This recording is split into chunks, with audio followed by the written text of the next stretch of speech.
Le damos la bienvenida a nuestro invitado Jorge Tayana. ¿Cómo le va? Muy bien, muchas gracias por la invitación y es un placer gracias estar a vos acá por y venir saludar pese a todos. este... Sí. A las pese a este- inclemencias del tiempo. Inclemencia del tiempo, Santa exactamente. Rosa no nos vence tan fácilmente. Así es, muy bien. Bueno, muchas gracias, Jorge, por estar acá. Hay tantos temas para charlar. Tenemos para charlar de peronismo, de política exterior, un montón de cuestiones que podemos charlar con vos. Pero queríamos arrancar porque hay un tema que vos trabajaste mucho. Justo ahí lo veíamos en los títulos, que es el de la hidrovía. Sí. Que en los últimos días, bueno, hubo alguna definición del gobierno, creo que subió el peaje. Se sabe que ahí hay interés, o por lo menos eso es lo que se dice, concreto de Estados Unidos. Estuvo el embajador en un momento ahí en la hidrovía. También se dice que hay interés de China. Y quería preguntarte a vos, es un tema que a veces se pone un poco arduo, especialmente para los que vivimos acá, lejos del río, pero que sí que tiene vital importancia, ¿no?, para nuestro país. Lo primero es que sería bueno no llamarlo hidrovía, sino la red troncal, ¿no? Es la red fluvial troncal. Hay un tratado, que es el Tratado de la Hidrovía, que es otra cosa, pero la red troncal que hace este acuerdo es la que permite sacar el grueso de la cosecha argentina a través de los puertos y toma Paraguay, el río Paraguay y el río Paraná hasta la salida del río Paraná y el comienzo del río de la Plata. O sea, eso es lo que es estrictamente lo que se conoce vulgarmente como hidrovía y es la red central. Eso tiene acuerdos, y sobre todo tiene una licitación que durante muchos años se mantuvo, se prorrogó, y hay dos firmas que participaron durante unos 40 años de esa licitación. Una firma que es una firma belga que se llama Jan de Nul, que es una de las grandes firmas mundiales de dragado, y otra firma que es la que hacía el balizamiento y que era una firma argentina de un señor de Chascomús, o sea, que empezó con el radicalismo. ¿Cómo se llama el señor? El señor se llama Romero. Romero. Sí. Digamos que el tema del dragado tiene importancia. No es sencillo, ¿no? Hay que mantenerla permanentemente a la vía navegable para grandes buques. Entonces... Sí, y tampoco para grandes buques, porque no nos da, ese es el problema. Es decir, el problema de toda la vía esa es que la parte, primero es por dónde se va. Por ahora se ha ido por Montevideo, el canal Punta Indio, el canal Emilio Mitre y salís al Paraná de Las Palmas. La verdad es que esa estrategia, y llegás a los puertos que están cerca de Rosario, digamos. Hay varios problemas. El primer problema es un problema de tipo de soberanía nacional, diría yo. ¿Por qué es un problema de soberanía nacional? Porque, curiosamente, en Argentina, que es un país que tiene miles de kilómetros de costa marítima y más de 1000 y pico de kilómetros de costa fluvial, no se puede pasar de los puertos marítimos a los puertos fluviales sin ir a otro país. Es decir, específicamente sin ir a Uruguay. Vos entrás, te vas frente a Montevideo, esperás ahí y te mandan por el canal Punta Indio, que es un canal estrecho que se hizo entre los dos países y que es angosto, está contra los sedimentos, digamos, es transversal, no es un buen canal. Pero ese es el canal que prefieren las cerealeras, sobre todo la Bolsa de Comercio de Rosario, que es la que maneja al mundo sí. de los cereales y las exportaciones y los grandes puertos cerealeros que están ahí.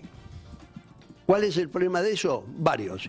Uno, que es una vieja estrategia separar los que producen de los que concentran, distribuyen y sacan al exterior. O sea, trabajar con la vieja contradicción Buenos Aires-Montevideo, dejando en la Argentina la producción y el embarque, y luego en Montevideo el llenado y la salida para afuera. Porque una cosa que sucede es que los barcos no pueden cargar en su totalidad, porque no tienen no tiene Claro, se suficiente profundidad. van bajando, Tiene van bajando. 34 pies la vía troncal. Eso es lo que está dragado y eso es lo que está acordado entre los países.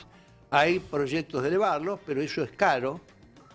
Y además, ¿por dónde? Por ejemplo, por el Emilio Mitre es un canal que está condenado a morirse, porque no hay casi ya dónde mandarle los sedimentos. Claro, ese es el tema, ¿no? Hay que Entonces, tirarlo eso en algún lado. En realidad lo que hay que hacer es, y por eso hay una licitación que falló, y hay una licitación que ahora ha hecho un cambio el gobierno, ha hecho dos cambios el gobierno. Uno, y creemos que es contrario al interés nacional, que es en realidad reafirmar mucho de lo que había en el decreto 945 de la época prácticamente de la pandemia o del 21, que no es una buena medida, porque el asunto es por dónde va el canal. El canal, primero, hay una demanda de las provincias para que suba un poco más, para que se drague por lo menos hasta Barranqueras, hasta por Santa Fe, Barranqueras, que haya algo, no los 34 pies que hay en Rosario o en San Martín, sino un poco más. ¿Por qué? Porque si no los barcos tienen que completar carga. Y después pueden ir a distintos lados. Pueden ir a Montevideo, que es donde van, cruzando el canal de Punta Indio, que es caro, que da todos los servicios logísticos desde Uruguay y que hace que se pierda más tiempo. Y en cambio hay una solución mucho más práctica y que acortaría el tiempo, bajaría los costos, que es el famoso Canal Magdalena. El Canal Magdalena es un canal natural que está al lado de la costa de la provincia de Buenos Aires y que te permitiría salir al mar directo sin tener que cruzar el canal Punta Indio y ir a Montevideo. O sea, permitiría la integración elemental de Argentina, que no está integrada ni siquiera en eso. O sea, ni siquiera podemos pasar de un puerto marítimo, uno fluvial, sin tener que ir a otro país y pagar. Entonces, ahí hay un debate. Cada vez el tema es más complejo. El Paraná de las Palmas tiene muchas curvas y entonces los barcos grandes no pueden doblar. Si son Super Panamax, porque acordarse que se amplió el canal de Panamá y hay dos canales de Panamá, entonces no se hace. Total, ¿cuál es el debate? El debate sobre el control de las exportaciones argentinas. Y dos controles. Uno, ¿quién llena los barcos? Los barcos van hasta con una carga limitada. ¿Lo haces en Montevideo o en Santos o lo haces en La Plata o en Bahía Blanca? ¿Lo haces del lado nuestro, con nuestra producción, o se los das a ellos para que lo llenen? Primero, para que salga cargado a pleno.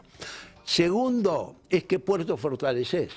Seguís fortaleciendo Montevideo, que es una vieja, larga historia y que es importante, o fortalecer puertos nuestros. Por ejemplo, el Puerto de La Plata, que es un puerto nuevo que tiene poco uso, porque entre las navieras y las fábricas productoras de los granos y de los aceites de exportación hay un interés común en mantener Montevideo. ¿Por qué? Por varias razones. Porque les conviene, porque hay menos control, porque si divides reinarás, porque si tenés un negocio en una parte y otra en otra, es más difícil que te controlen, porque el contrabando y la droga sale casi toda de Rosario a Montevideo, y no hay control, compite un poquito Palmira, y porque lo natural sería tomar el Paraná, irse por el Paraná Guazú, salir al Río de la Plata y luego tomar el Canal Magdalena y seguir hasta el mar abierto. ¿Y hay, como se dice, interés de Estados Unidos? Sí, hay interés de Estados Unidos, sobre todo negativo. Hay interés en que no estén los chinos. Claro.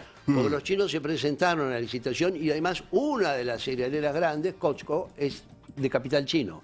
Entonces, hay una de las 4 o 5 grandes puertos que es de propiedad de una empresa china y Estados Unidos lo toma casi como un desembarco, digamos, y se oponen. Y se oponen a que China participe y triunfe en una de las licitaciones, cuando la propuesta de los chinos, que tienen experiencia en dragado, hay que acordarse que tienen ellos el Yangtze-Kiang, el Huanghe, el río Amarillo, el río de las Perlas, tienen ríos muy grandes, con mucha experiencia en dragado, y eso es una licitación que está. La licitación que se llamó falló, porque la llamó mal, ¿viste? Y ahora se va a volver a llamar. Pero se hicieron dos cosas. Se la sacó de la Administración General de Puertos, que es la que está desde que se venció la licitación administrando la hidrovía, o sea, está cobrando. ¿Cuándo se venció? Se venció, bueno, se había vencido hace como 10 años, se la prorrogó, se venció hace 2 años más o menos. Y entonces ahí lo tomó la Administración General de Puertos y logró obtener un superávit de más de 50 millones de dólares en el cobro. Solo en esos 2 años de administración. Sí, por año más o menos. Impresionante. Ese era el cálculo. El sistema es particular, porque el dragado es como el 80% y el balizamiento es el 20% o el 15%, dicen algunos. Algunos más malos dicen el 10%, pero supongamos que es el 20%. Pero los beneficios de la licitación se reparten 50 y 50. Ah. Mirá vos. EMEPA, que es la empresa Romero, cobra 50% y el otro 50% es para Jan Nerón. Eso siempre llamó la atención de muchos Qué beneficiado. estudiosos de eso. Estados Unidos entonces tiene una cuestión más negativa, no tiene grandes empresas de dragado, ellos dragan con el ejército, el Mississippi lo draga el ejército de Estados Unidos. Los norteamericanos no son tan idiotas de dejar que Claro, una empresa privada extranjera. les maneje una vía que comunica a todo el país y que tiene un carácter estratégico. Los que permitimos eso somos nosotros por mentalidad cipaya, digamos, pero Claro. no ellos. Y de hecho hicieron un acuerdo para poner 4 ingenieros militares en el Paraná, lo que es otra vergüenza, pero es la continuidad de lo que están haciendo también en Paraguay. Argentina durante muchos años se opuso a que Paraguay tuviera una cooperación de los ingenieros militares norteamericanos porque no quería que hubiera una presencia militar norteamericana en el Alto Paraguay, aguas arriba de la Argentina. No en las aguas compartidas, sino más arriba, en las aguas propias del Paraguay. Pero finalmente, el año pasado se firmó, no se conoció por protesta fuerte Argentina, por lo menos para impedirlo, así que ya están en el Paraná y en esa vía, que es tan importante no solo por el comercio, sino por el agua dulce. Es decir, si estamos hablando de que el agua dulce es un problema y que hay países como Kazajstán que no tienen casi agua y que España misma tiene muchos problemas de agua y que... Lo que pasó en Uruguay el otro día. Lo que pasó en Uruguay, bueno, resulta que ahí nosotros derramamos unos cuantos millones de litros por segundo al mar, que vienen del Paraná, Paraguay, Bermejo, bueno, por eso el color del Río de la Plata, ¿no? O sea, es un tema estratégico, es un tema importantísimo, es un tema donde además había un comité que se había creado durante el gobierno de Fernández, donde estaban las provincias, que son ribereñas. O sea, no solo Santa Fe, que con la Bolsa de Comercio de Rosario y con plata maneja todo eso de hace muchos años, sino que esté la provincia de Buenos Aires, Entre Ríos, Corrientes, Chaco, Formosa, en fin, que estuviera todo lo que está. Eso se disolvió, lo disolvió el gobierno y le quitó a la Administración General de Puertos el llamado a la licitación para pasarlo a la Subsecretaría de Vías Navegables. Eso son todas formalidades burocráticas, pero lo que creo que muestran es la voluntad de hacer una entrega rápido de soberanía por las condiciones en que se va a hacer esa licitación y por seguramente a quienes se va a favorecer. Jorge, bueno, un tema arduo realmente este de la hidrovía, pero que tiene una importancia estratégica, ¿no? Como decís. Y frente a este tema, como tantos otros, uno ve al peronismo en una actitud... Después vamos a estar repasando algunas encuestas con un investigador, pero da la sensación que al peronismo le cuesta ubicarse, ¿no? La derrota fue muy importante, fue un shock. Y frente a este gobierno tan brutal en muchos aspectos, me parece que no hay como cierta desorientación. No sé cómo lo estás viendo. Sí, lo que pasa es que digamos también que no es una situación propia del peronismo, porque si no el peronismo siempre es el centro de todos los males. La verdad que en el mundo hay una crisis de los sistemas de representación política, primero. 2, hay una crisis las democracias liberales, que están siendo en general cuestionadas por movimientos populistas de ultraderecha. Y hay una situación en donde la mayoría de los gobiernos pandemia cayeron. Algunos pocos ganaron, pero la mayoría perdió. O sea, no lograron subsistir al desánimo y no sé, al enojo de la sociedad con lo que le pasó, más allá de que cuánto es fundado, cuánto no, cuánto del encierro, más allá de todo eso, en general, en muchas partes del mundo, los gobiernos que estuvieron al frente en la pandemia perdieron las elecciones. Esto como proceso general. Además de eso, tenemos que ver la situación de la Argentina en particular, que es un país que está no bien desde hace bastantes años, que le cuesta encontrar exactamente su lugar en este mundo en recomposición, que es un mundo que pasó del unilateralismo de los 90, ¿no? que bien comprendió Menem. Menem dijo, ¿quién manda? Se cayó la Unión Soviética, ¿quién manda? ¿Estados Unidos? Thatcher, Vamos Reagan. allá. Claro. Punto. En un momento en donde triunfaba y estaba en auge todo el tema del neoliberalismo, el consenso de Washington, Claro. y las tres palabras claves, ¿no? que eran apertura económica, desregulación y privatización. ¿No parecen? Parecen de hoy, Claro. ¿no? Las estamos calcando. Las estamos cargando. El problema ya no es solo que esa no era una buena estrategia, por lo menos de mi punto de vista, sino que además lo están calcando ahora cuando el mundo es otro. Claro. Es decir, esa estrategia del mundo, fin de la Guerra Fría, de Estados Unidos como gran potencia, imponiendo condiciones en todo el mundo, haciendo toda una serie de acuerdos de libre comercio en todos lados, potenciando la OMC y yendo para adelante, ese mundo no existe más, señores. Ni para Estados Unidos. No, bueno, es que ellos se dan cuenta porque no son Claro. tontos, digamos. Los nuestros parece que ahora quieren hacer un revival de lo que se intentó en los 90, que tiene la peculiaridad de que terminó mal, además, Claro. porque se hizo todo. Ya se vimos hizo la el uno película a y ya una. vimos el final también. Vimos el final, los mataron a todos. Las películas de terror estaban rodeados por los Y los buenos morían. los buenos morían todos. Entonces intentamos repetir eso en un mundo que es distinto. Y mientras tanto, porque no solo, porque uno puede decir, bueno, son ingenuos, pobres, se equivocan, están un poco atrasados. No.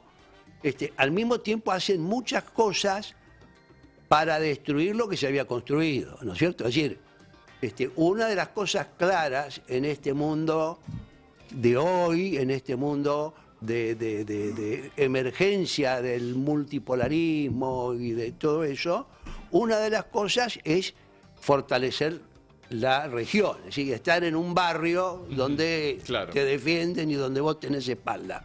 Bueno, nosotros destruimos todo. Sí. Destruimos la UNASUR, no vaya a ser que se consolide, que era la gran alianza en América del Sur. El presidente Después no fue a la reunión del Mercosur. No fue a la- paralizamos y ninguneamos el Mercosur porque no le interesa al presidente. Nos peleamos con países. No, nos peleamos con... Sí. También ninguneamos la CELAC, donde no mandamos nadie y quedó en manos de países chicos que no tienen espalda para aguantar. O sea, nos Y nos fuimos de los dedicamos... BRICS.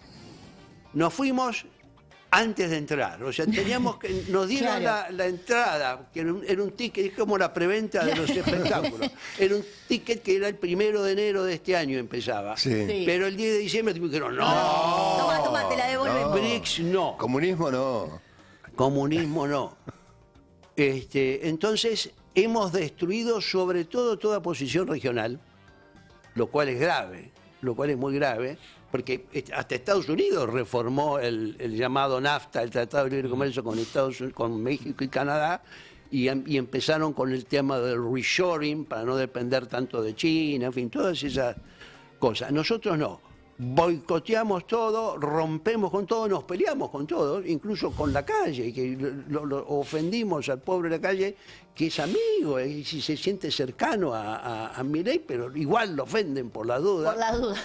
Por la duda estamos peleados con Uruguay, más o menos con Paraguay, porque le hicimos un feo en el Mercosur, que es la reunión más importante que tuvo Paraguay en varias décadas. Bolivia, ni hablemos. Chile. Con Boric le decimos cualquier cosa. Con Brasil, bueno. Con Brasil. La industria automotriz de Brasil, con la que tenemos tanta conexión productiva, incluso hay entramados de empresas que están en los dos países, Sí, claro. quedó en stand-by, quedó suspendido en el aire. Y todo queda un poco en el aire, porque además lo que no se da cuenta el gobierno, que tiene una visión a veces muy de Excel, como dicen, gastándolo, ¿no es cierto? Lo que no se da cuenta es que las payasadas que hace el presidente Milei, los insultos, las peleas con los otros países, agravan mucho lo que se supone que él le preocupa, que es la imprevisibilidad de la economía y del futuro político de la Argentina. Es decir, teóricamente, toda esta masacre de los jubilados, de los trabajadores, de los cuentapropistas, de todos los que menos tienen de la industria, ¿no? ¿Cuánto cayó en este semestre? 14, y pico por ciento, leí ahora en el no me diario. acuerdo, 14 y pico por ciento en este semestre cayó la industria. Toda esa masacre tiene el sentido de transformar a la Argentina en un país creíble, como diciendo, no hay protestas, está todo en orden. Pero el que hace un desorden fenomenal es el propio presidente, que insulta, se pelea, va a marchas y contramarchas, desconoce normas elementales de la democracia, se comporta como un ultraderechista pero no solo es una ultraderecha, en general la ultraderecha en el mundo es un poco nacionalista, acá no, es antinacionalista, Claro. es liberal. Entonces es un ejemplar raro y la gente piensa que hay un problema de equilibrio mental en el mundo. Si uno lee The Economist, The Financial Times, The Wall Street Journal, todos los diarios y lee los informes de los tipos que hacen evaluaciones de países, lo que dicen es, bueno, en realidad no sabemos, un poco por los números y otro poco porque no sabemos quién está al mando del barco o del auto o del país, digamos. Entonces, el mismo gobierno, con su acción política, con su estrategia de visita donde va a recibir premios que nadie sabe que existen, en vez de hablar con los sectores Con las empresarios autoridades. o con las autoridades, es una estrategia que no es que desconcierta, pone en un lugar ridículo a las autoridades argentinas y las perspectivas del país. Yo recuerdo, ya pasó mucho tiempo, pero yo me acuerdo que hubo varios presidentes así, un poco Sí. ridículos, digamos. Estrambóticos. En la región tuvimos a Abdullah Sí, Bucaram, Bucaram, sí, cuando hablaba de Bucaram me había olvidado. de Ecuador. Ecuador. Que lo Ecuador. echaron por razones mentales, ¿no? Sí. Es lo que decía el juicio político. O sea, hay antecedentes de eso. Más antiguo está el antecedente más famoso de Idi Amin en Uganda, que era muy famoso también, porque el presidente Milei habla de que lo importante es que él es el más famoso. Pero Idi Amin también era muy famoso. Ahora, Bolsonaro Pero y Trump no... La que fama también no es uno gloria. que uno también No. puede sospechar sobre su estabilidad emocional. Sin embargo, se mantuvieron hasta el final del mandato y sin juicio político. Sí, con una situación diferente. Primero, en el caso de Brasil, Brasil es un país que si bien ha tenido el triunfo del PT, su estructura política es una estructura mucho más consolidada y conservadora y con un centrado que maneja las cosas y que en general hacen las cosas más medidamente. Bueno, a Dilma se la dieron igual, ¿no? Le echaron, pero Sí. le echaron de una manera, de una barbaridad, pues un golpe de... Sí, Esto de de la temer. política. Sí, de la política, pero le echaron desde ahí. Pero todo en Brasil es más moderado. Cuando fueron los 90 en Brasil, Sí. hubo privatizaciones, pero las encabezó Fernando Enrique Cardoso. Claro. Entonces Petrobras no la Más vale. regaló. Claro. Vendió las acciones y se quedó con una acción de oro y el 51%. Y eso mismo pasó en Electrobras, en varias empresas. Es decir, en general Brasil tiene desplazamientos menos exagerados, claro. menos bruscos que la Argentina. Y eso tiene que ver con la historia. Ellos Ahora- no se acuerdan que fueron imperios, ¿no es cierto? Yo te preguntaba del peronismo. En noviembre hay una interna. Sí. ¿Cómo ves qué debería suceder?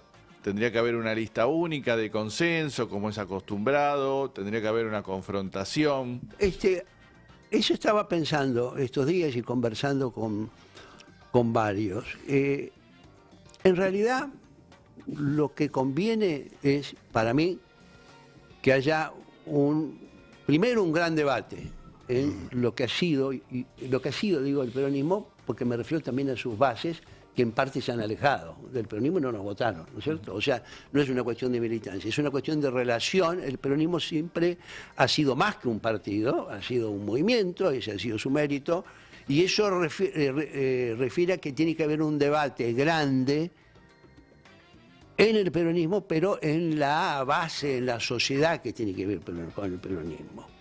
En los sindicatos, en las asociaciones vecinales, en los clubes y por supuesto en las bases y organizaciones partidarias nacionales y provinciales. Esa es una primera cuestión. Creo que eso es lo fundamental.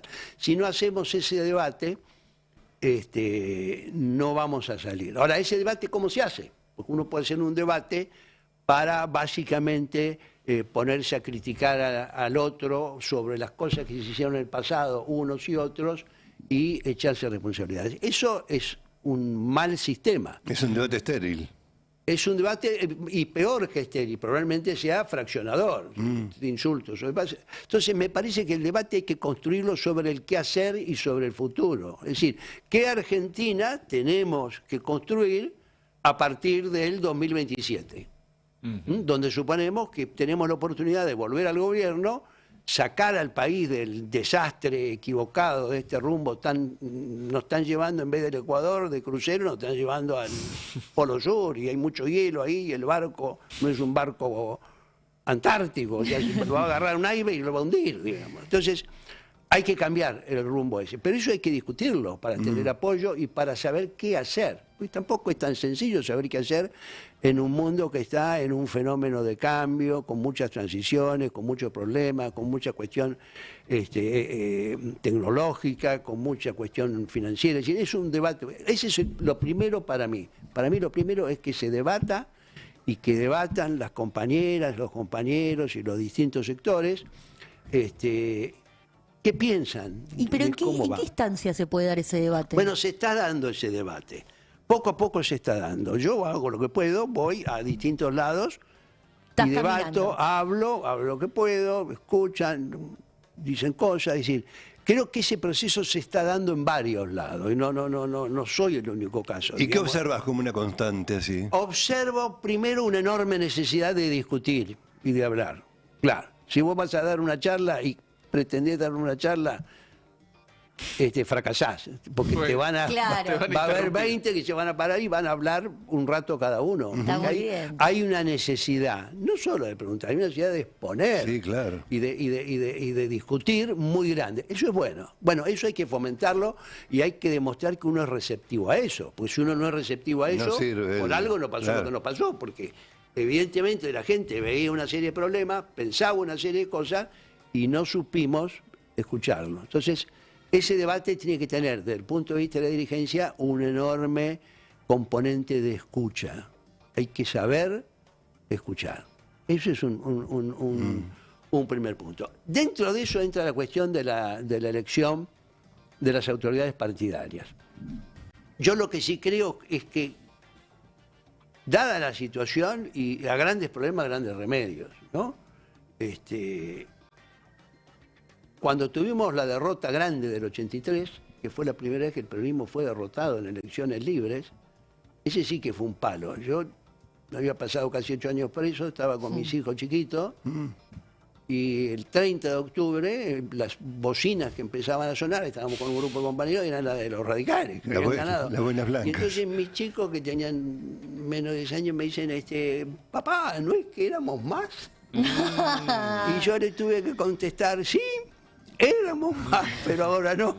Bueno, entonces hay que moverlo, hay que reflexionar. Tiene que haber un debate. En esa época el debate llevó a la renovación. Sí, creo que tiene que haber una renovación del peronismo. No renovación en los mismos términos del significado político que tuvo la renovación de ese momento, porque me parece que algunas cosas también habría que verlas, revisarlas, actualizarlas. ¿Te referís al menemismo?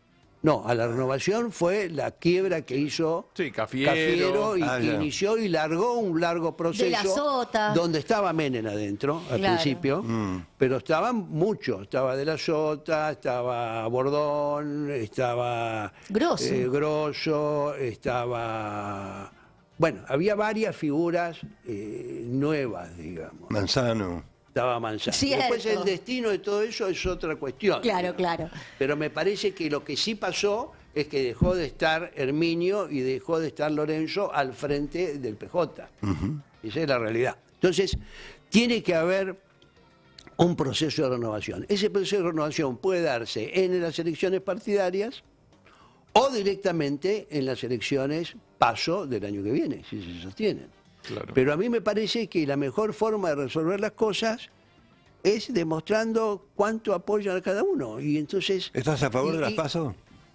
yo en general no me gustan mucho las PASO, porque creo que las PASO estratégicamente han servido para debilitar las estructuras partidarias y para favorecer esta aparición de fenómenos muy mediáticos. Eso como concepto. Pero creo que ahora sí debiera haber PASO y debiera haber distintas listas. Porque yo no creo que sea un problema eso. No tengo miedo. Hay que a la dramatizarlo, diferencia. ¿no? Claro. No hay que dramatizarlo. Lo hemos hecho. Aparte legitima eso. Y se hace en muchas provincias, ha habido paso, y legitima, y además necesitamos un proceso. Uno nota que hay una enorme crisis social, una enorme bronca, que va repartida. Primero la bronca contra el gobierno anterior, a quien achacaban todos los males, ni siquiera Macri tenía que ver. La memoria no, por eso la pandemia, la memoria no iba de la pandemia para atrás, la memoria iba de la pandemia para acá. Entonces el culpable de todo era el gobierno anterior.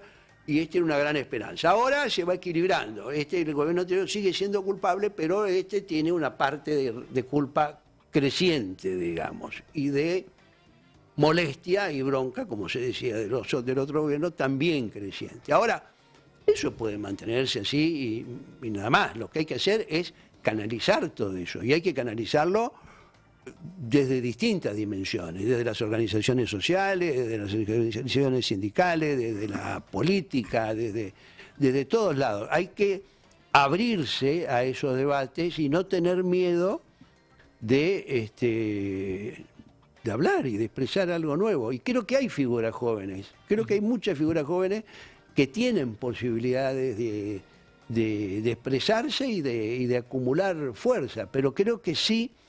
Un deber de los dirigentes que tenemos ya más experiencia es ayudar a que haya una promoción de nuevos dirigentes que tengan un lenguaje más fresco, que tengan una nueva forma de acercarse a la realidad y que recogiendo las tradiciones, los liderazgos relativos, en fin, las distintas existencias, porque el peronismo existe, puedan ir para adelante. Yo en eso soy optimista por dos razones, porque creo que ese proceso se va a dar más temprano que tarde, y creo que la Argentina está en bastante buenas condiciones para aprovechar lo que va a ser el mundo, ese mundo multipolar, El que se viene. muy conflictivo, que no va a ser un mundo, lo que se van a Europa ahora para que les vaya bien, bueno, que tengan suerte, porque no les va a ir bien, les va a ir mal.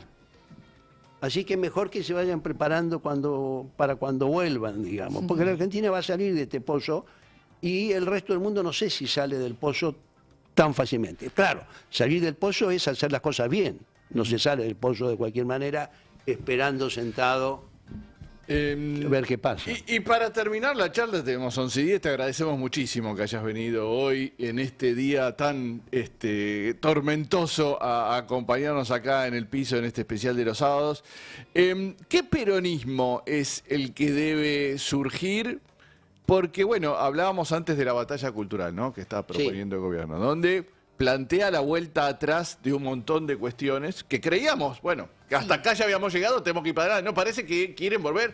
Hablábamos de la presentación de Cunio Libarona el otro día, hablando del género, de las subjetividades.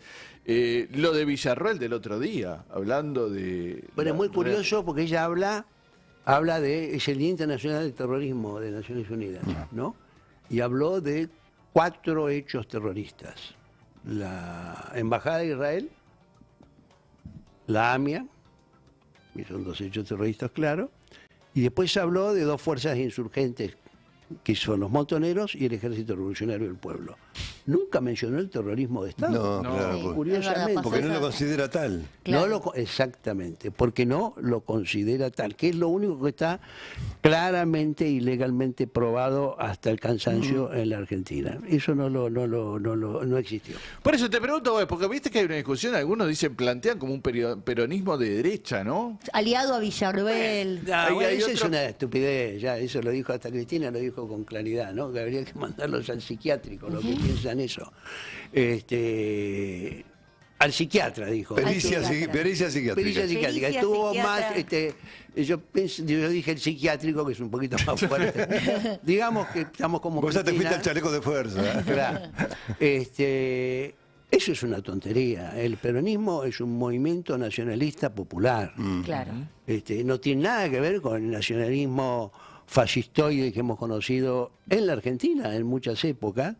Aquellos que Perón decían que eran piantavotos porque lo querían apoyar en el 43, 44, porque como era neutral Argentina, pensaban que lo que venía de Perón era puro fascismo y nazismo, y Perón lo sacaba porque decía que eran piantavotos, que no acumulaban, y es verdad. El peronismo es nacionalismo popular y justicia social. Esas son, y soberanía. Y las 3 banderas siguen siendo fundamentales. Tiene que haber soberanía política. ¿Por qué tiene que haber soberanía política? En un mundo donde además estás interrelacionado y la soberanía no es soberanía de hacer lo que quiero, sino es una soberanía en articulación o en acuerdo con otros países, ¿no? Un Mercosur fuerte nos da más o menos soberanía. Bueno, nos da en realidad hoy más soberanía porque tenemos más espalda para gritar o protestar. Necesitamos la independencia económica, que es relativa, pero tenemos que tener más dosis de independencia económica para decidir la prioridad de las inversiones, las características de las mismas, dónde se ponen los esfuerzos, cómo se reparte la torta, y todo eso es imprescindible para poder realizar la justicia social. El otro día yo decía, no sé si estás de acuerdo con esto, que el 17 de octubre de 1945, el problema que tuvo ese día, esa fecha, es que irrumpieron en Argentina 2 fuerzas políticas, el peronismo y el antiperonismo. No estoy de acuerdo. ¿No? El antiperonismo siempre existió, no con ese nombre, Bueno, pero una élite Antipopular. muy antipopular, muy contraria a todos los derechos sociales, esos que pagaban con vale en la forestal en los años 20, sí. los que repartieron los indios después de la campaña y los mandaban a las distintas campos para que trabajaban y los sacaban del sur y los mandaban a cualquier lado, los que aplicaron la ley Cané para echar a los extranjeros y hacían huelga, los que hicieron el pogrom de la Semana Trágica, lo que hicieron la matanza de la Patagonia, eso no se llamaban antiperonistas, pero eran claramente antipopulares. Esa tradición antipopular se concentró, se definió y se autoconvocó frente al peronismo, porque el peronismo en realidad la transformó en poder, a ese movimiento de abajo, a ese movimiento de los sin derechos, digamos. Subió. Les dio, lo subió y se transformó él en la cabeza de eso. Entonces ahí sí pensaron que perdían privilegios, como perdieron, y se hicieron crecer el antiperonismo. Decir que el nacimiento del peronismo es el nacimiento del antiperonismo es una forma de echarle la culpa al peronismo de que exista la división en la Argentina. Si yo te pego y vos no decís nada, estamos todos bien. Si vos te quejás, yo digo, ¿cómo te venís a quejar? Es pura división. Jorge, Tayana, te agradecemos muchísimo. No, gracias a ti, visita Fernando, acá gracias a ustedes. al especial. Gracias. Te mandamos un abrazo. Pausita y seguimos.